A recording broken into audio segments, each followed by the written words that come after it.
Not only did I lose my husband and 4 children lose their dad, but we really lost an incredible mind. Bob Pape died from COVID in September last year. Today, over 100 miles from home, his wife pays tribute. They were struggling. They were so busy. And I think part of the problem was that they were desperate to get people out so you could get somebody else in. Indeed, to the fact when I called up and said, why was I told you wouldn't take Bob back in, they said that either it was a temporary worker or it was likely to be a change in shifts and that there was nobody there to deal with my inquiry. Even the official memorial for those who died from COVID is in the south of the country.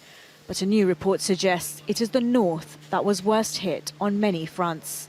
It says the rate of vaccination was better in the north, but that there were 17% more COVID deaths compared to the rest of England. In the north, 10% more hospital beds were occupied by COVID patients. And on average, people living in the north had 41 more days of the harshest lockdown restrictions. Dr. Luke Munford is one of the report's authors and says it should be a wake-up call. During the pandemic, there was displacement of activity in hospitals due to COVID. And again, the north did worse than other parts of the country. So there's a bigger backlog here and we need to tackle that. Because if not, then this obviously will spill forward into the future and these inequalities will continue to grow. This autumn, the government is set to publish a white paper which experts say will finally set out policies to end what the Prime Minister has called the outrage of regional inequalities. Researchers in the north of England say health inequalities need to be addressed as a top priority.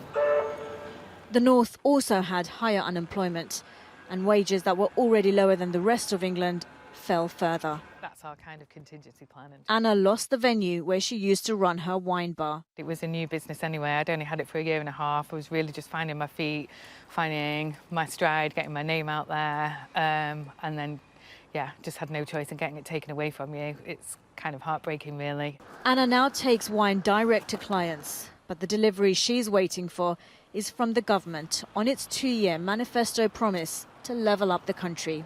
Sadia Chowdhury, Sky News in Manchester.